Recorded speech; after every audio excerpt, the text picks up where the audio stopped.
Okay, so let's have problem 3, number 4. So dito si entity A, inacquire niya si entity B, no, for 2,200,000. Okay, and then the net identifiable assets is well, 1,000,008, no? So 3,000,006 was 1,000,008. Okay. And then merong pre-existing relationship. Entity A is the exclusive distributor of the products of entity B. So yung original situation niya is walang available cash payment for A to get out of the unfavorable contract. So how do we solve it? And then we also provide for the journal entry. So ang fair value ng contract according to the problem is 360,000 pesos. Um, pag vinalue yung contract according uh, arm's length transaction, kumbaga yung tinatawag nating at market, 170 lang. So yung 190 is attributable to the unique provisions of the contract between the two parties. So yung sinasabi nating of market value na 190, and this is unfavorable to A. So or entity A might recognize a loss in this situation. So how do we recognize the loss? So since wala namang cash available for A, no, at this situation, yung 190 mismo yung loss, no? Pero i-adjust lang siya kung may asset or liability na ni-recognize si A on this contract. Pero according to the problem ay wala. Okay? So, um, yung 1,090,000 will be removed, or 190 rather. Yung 190 is tatanggalin natin doon sa total cash payment made by entity A. Kasi yung 190 will be treated as a separate transaction, no? So, hindi siya kasama doon sa um, payment for business combination. So, bali, ang binayad mo lang is 2,010,000. And then, we compute here the net identifiable assets, 1,008,000. Yan, 3,006,000 less 1,008,000. So, we'll have goodwill of 210,000. So, ang ating journal entry is shown here. Yan. So, we debit the identifiable assets for 3,006,000, debit goodwill for 210,000, credit liabilities for 1,800,000, and credit cash for 2,010,000. Okay? Then, meron pa palang isang journal entry which I forgot. So, isingit ko na lang dito.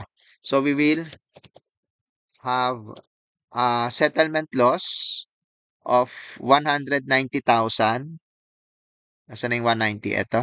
Okay? And then, credit cash. Ah, yan. For 190,000. Yan. So, that is our journal entry there. Okay? Yan. Okay, so I think ang isa sa mga naiwang question dito is what if, wait lang, nawala yung, anong page nga ba yun? Nawala kasi yung aking problem. Wait lang, wait for a second. Ito. So, what if dito sa problem na to is si A magkaroon ng available cash to settle, no, the pre-existing relationship. So, let us assume yung cash is 100,000. So, how do we solve the problem now? So, wala namang pinag-iba dun sa sa pag-compute ng unfavorable market value. So, we'll have 190,000. Pero this time nga, we'll have another option, no? Kasi nga 'di ba sabi sa standard, we have to choose between the lower of the off-market value, the 190, at yung 100,000 na cash payment available to A. So, the lower between the two. So, yung 100 yung gagamitin natin na or ire-regard natin as pang-settle itong 100,000 na to. No, ito yung magiging settlement for the pre-existing relationship. So, it will be analyzed as follows. Bali, ang tatanggalin mo dun sa total cash payment is 100,000. So, ang lalabas, 2,000,001 lang yung ibinayad mo for the business combination.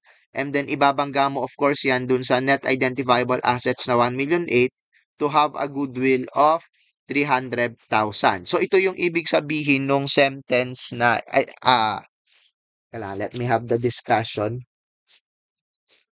Yung nasa page, wait, the acquired rights, teka lang hindi ko makita. Yung pinag-uusapan natin last time. Nasaan nga ba yan? Pre-existing relationship. Ito.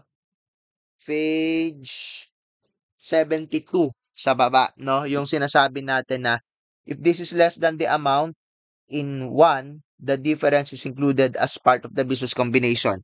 What it means is yung 90,000 na difference, 'di ba? Ito, nasan ba yung ating? Ito to.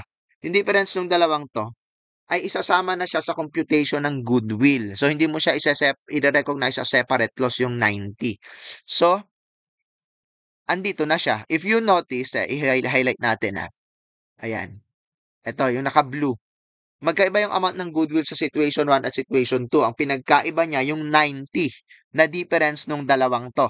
Okay? So, yun yung sinasabi na it will be, yung 90,000 will be included as part of the business combination accounting, which means yung 90 will be included sa computation ng goodwill, which is obvious dun sa blue na naka-highlight yung 90,000 difference between 210 and 300. Okay? So, the journal entries will be ganito, yung una nating M3. Ito. So, ang i-credit nating cash is 2,000,001. So, ang goodwill natin is 300. And then, nakalimutan ko yung isang entry. So, isingit natin dito. I will have, wait lang, nakaano pala ako eh. Ayan. Okay, we'll have a settlement loss amounting to 100,000 and then credit cash for the same amount, 100,000. Okay, so yun po yung ating problem for